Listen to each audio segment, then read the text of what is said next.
Welcome back, everyone. Our next presentation coming up is titled Enhancing In-Game Communication in Collegiate Esports, a behavior analytic intervention using discriminative cues. And that will be presented by Adrienne Lafond. Adrienne, take it away. Awesome. Thank you so much.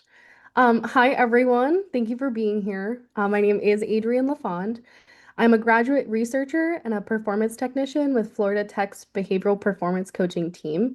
Today, I'm presenting a project that blends applied behavior analysis, or ABA, with collegiate esport performance. My first project here at the VPC looked at whether a very simple behavioral tool, a discriminative cue, which in this case is a single word chirp, could increase productive in-game communication among collegiate Valorant athletes. Why does this matter? Because good communication is essential in team esports, yet it often breaks down in real play, especially when players are inexperienced, unsure, or overloaded. Valorant teams get a very short window for coordinating planning. They get about 30 to 45 seconds at the start of each round. What we repeatedly saw in the collegiate environment is that athletes stayed silent unless they were the in-game leader, meaning great read on the opponent, not shared. Info about utility pairings, not shared. Counter strategy ideas, not shared. Traditional sports deliberately trains communication systems. You can think about set plays in basketball or maybe calls before a snap in football. But in esports, communication is often assumed to emerge organically, and it does not, especially in our young collegiate players. So I wanted to create a system that prompted and shaped productive communication in a way that fit inside the time constraints of an actual ranked or competitive play. Our core question was, can a discriminative cue paired with behavior skills training increase productive in-game communication in collegiate Valorant players? And bear with me, I promise I'll do my best to translate the ABA terms as we go along here. So in this case, a discriminative cue is basically a signal that tells the player now is the moment when talking is expected and valuable. Our goals were to increase communication rates and shift responsibility away from performance staff and towards the in-game leader after successfully running the intervention. The ultimate intent is sustainable team-owned communication and not reliance on any external support. To break that down a little bit further, can a trained signal help players talk more and talk more productively during matches? Again, the reason this matters is because we're targeting behaviors that directly influence strategy, coordination, and ultimately performance. We worked with 5 collegiate Valorant players. Sessions were run in their real practice environment and monitored live and both with VOD review when needed. Graduate level performance technicians served as interventionists and data collectors. This is key because it preserves the ecological validity. It helps us ensure that the intervention is feasible at scale, and it allows us to use proper operational definitions and IOA procedures. So nothing here is theoretical. We were inside their real esports practice with these competitive players and their coaches. We used a stepwise intervention structure. We started off with baseline to observe how much players talk naturally, BST, which is behavioral skills training, to teach what kind of comms are valuable and when they can calm. We then staggered the introduction of chirp, which is that cue that signals start talking now. We reinforced communication for immediate verbal acknowledgement, and then we faded that reinforcement and tracked maintenance. I do want to note that BST alone did not create a reliable improvement. Adding that cue really made a big difference, and I'll dive more on that in the data section. BST is a standard ABA teaching format, and to walk you through it, first we do instruction, which in this case we told them what counts as good communication. Then we did modeling, where we showed examples. Third, we did rehearsal, which is where they get to practice. And we include feedback, which is the last component, where they get corrections. We really wanted to make sure that everyone knew the specific types of communication that we were targeting. And in this case, that's mands and tacts. You can see that on the screen below in this beautiful view of the presentation that we gave them, done by one of our amazing techs. I love the format that she did. So shout out to her right there. Um, I will dive more into mands and tacts later, so bear with me here. We really wanted to explain to them, what the specific types of communication we were targeting because it's important that um, because we know that vague messages like just talk more don't necessarily work, we really wanted to purposely define and train specific behaviors. After BST, comms did increase, but like I noted earlier, it was not enough. And performance in vivo fluctuated because Valorant's really fast and cognitively heavy. There's a lot going on their screens at like almost all of the time. One training session wasn't enough to maintain good behavior across dozens of these rapid rounds. We hypothesized that players need a consistent contextual cue that reminds them to communicate, which is why we added the SD, which is that cue chirp at the start of each buy phase.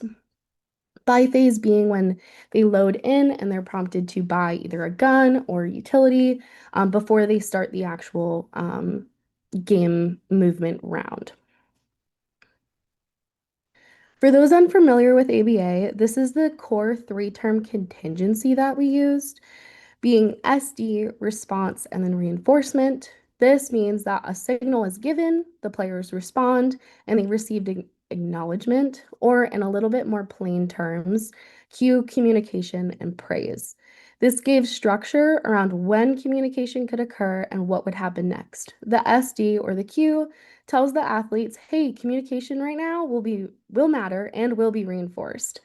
We really focused on observable vocal responses so we could reliably measure what had changed. Players did select the cue themselves. They chose Chirp. This team ownership improved buy-in. The cue happened at the start of the buy phase and again functioned like that, okay, plan now. This operated as a behavioral prompt, a moment for shared orientation, and a marker for our data collection. Without the SD, biphase comms were inconsistent, and with the SD, players reliably entered that planning mode. We accepted two forms of communication, mands being do something. You can think about like demand or request. Example of this would be flash me into A in a Valorant context.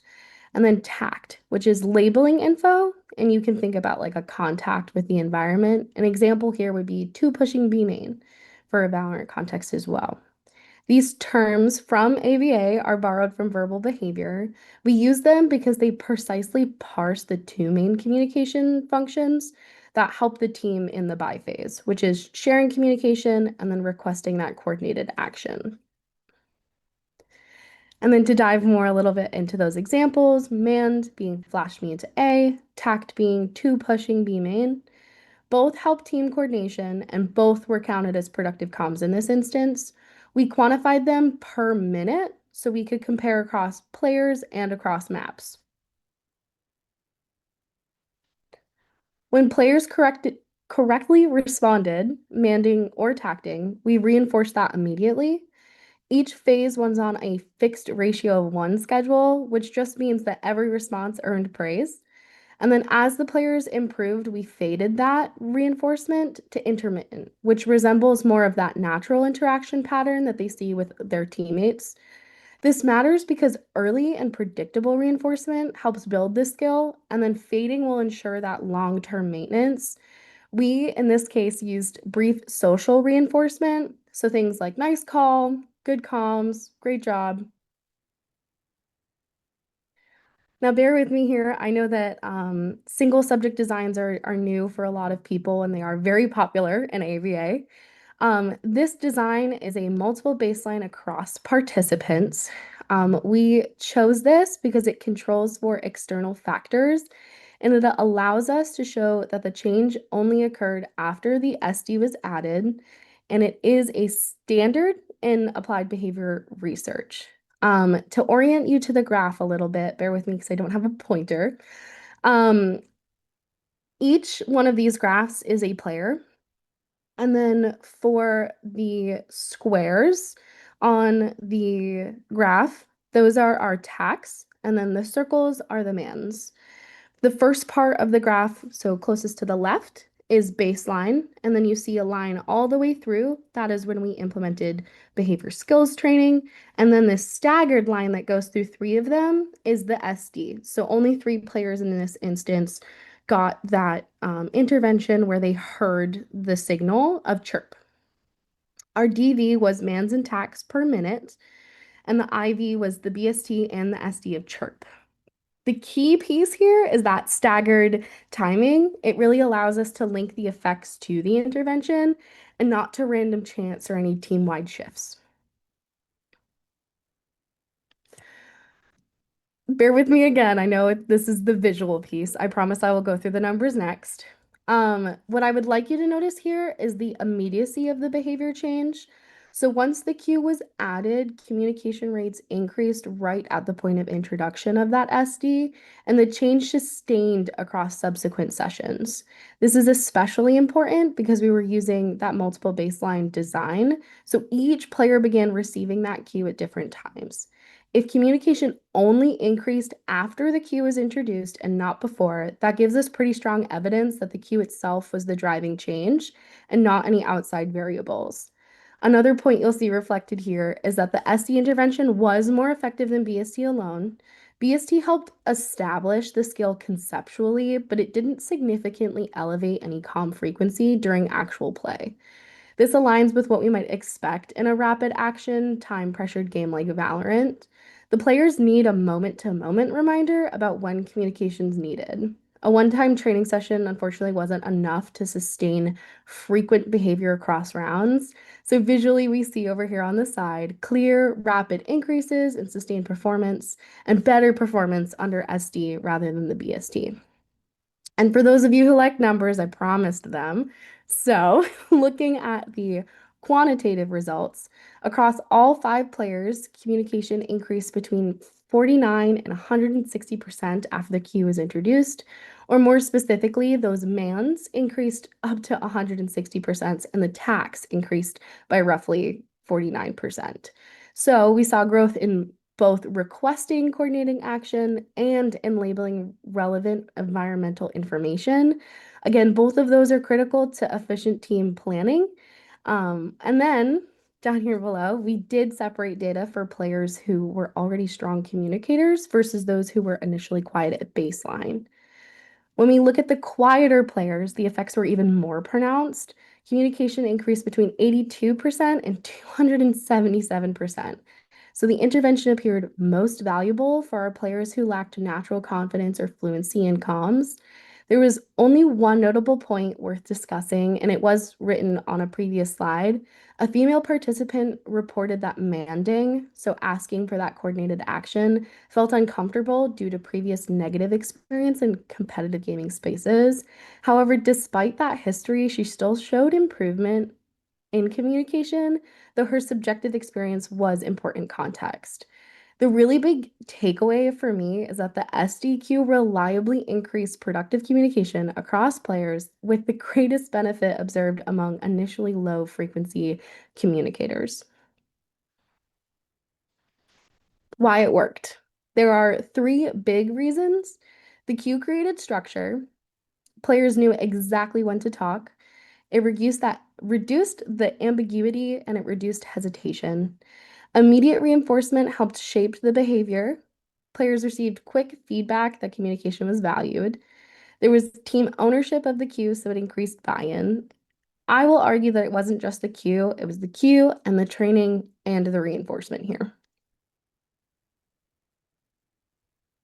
Some practical takeaways. It is low cost, it's easy to implement, it works inside real practice. And so some key tips if you do want to try this, you should select a short, distinct cue, train what kinds of comms you want, reinforce it often when early, and then fade that reinforcement and transfer control to team leadership. Coaches and analysts can do this without needing a deep ABA background. Since we ran this during a competitive season, generalization phases were limited. Next steps would be to transfer that cue control from the performance text to the in-game leader. test across other communication types, so maybe a post-round review or emotional regulation. Other games and practices with different stress levels would also be nice to test across. We're also interested in things like self-monitoring, maybe a token contingency, and persistence, like during some high-stake matches. I do want to pause and acknowledge the many, many people who supported this implementation, stats, consultation, and just administrative support. Oh my goodness. Starting off with James Ristic-Westell for his constant support throughout my many, many pivots of this project. The competitive Valorant team for their active participation, the directors of the Florida Tech Esports program for being the biggest cheerleaders of the behavioral performance coaching staff, Savannah Wilson for running the statistics.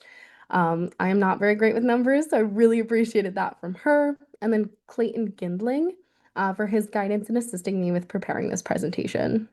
I genuinely could not have done this without all of them. I am going to leave space for questions and or discussion. Um, I'm hoping you'll jump on in and read that chat for me. Yes, sounds good. A lot of the chat is just positive comments about you. Oh. Adrienne is our goat, for instance, was dropped in the chat. But one question from Dr. Seth Jenny was, how did increased communication improve performance? Was that something you assessed?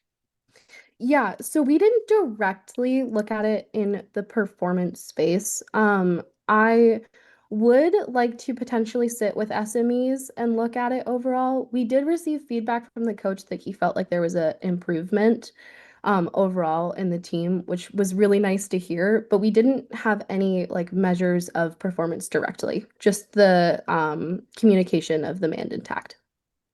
Excellent. And another question, as you're looking at communication, did you see a difference in communication if the team was attacking versus if they were defending? We also did not divide that. So going back to my beautiful graph here, these are average data across each map. And so whether they were winning or losing or attack on defense, it's the average overall. So we did not look at that. I think it would be cool to look at that in the future, though. And you mentioned kind of at least one perhaps gender related difference you saw in terms of the player who found manding communication to be a little bit off-putting. Are there any other perhaps demographic or group differences you expect to see as you continue this research in the future? I think it's interesting. I think that there's always, some impact that demographics can have on behavior, because that is our history of reinforcement. I think that I would like to potentially, long term see that differences between our female identifying athletes versus our male. Um, she is our only female athlete in Valorant, so I have not been able to walk that out a little bit more. I think that overall, though, demographics do have some level on our behavior. And another question just showed up in the chat. Do you have an example of how these lessons transferred into real life, for instance, after players graduated? Yeah, so none of my players that I did this with actually graduated yet. A few of them graduate coming up. So I don't know quite yet how this may impact post grad. But I hopefully will get some data on that soon. Not seeing any other questions. All Um, right. oh, someone did suggest it would be interesting looking at gender-based differences in communication and how people respond. I absolutely But you've agree. you've got a few minutes left. Is there anything else you want to tell us about this research? Perhaps what next stages you're most excited about? Yeah, so I actually dive into my thesis, which also looks at fluency. I have my thesis proposal in a few days. And I have a high interest in fluency and not just necessarily in comms, but also in decision making. I think that it's something that the research doesn't target enough. And so it's a high interest of mine. I think that comms in particular are tricky and vary, of course, between different games. So I really would like to see this in other games. I know that the BPC works within multiple games, and my next presentation talks a little bit more about what we do across the board. So if you'd like to stay for that, highly encourage it. But I think for me, over the next few years, I'd like to see, some of our incoming students into the grad program take this and look at it in other settings besides Valorant. So as Adrienne nodded to, she will be back in 10 minutes for the next presentation and joined by a co-author for that. So we are going to shift to our break just while we rearrange their cameras and their presentations. And we'll see you all back here at 1:30 p.m. Eastern.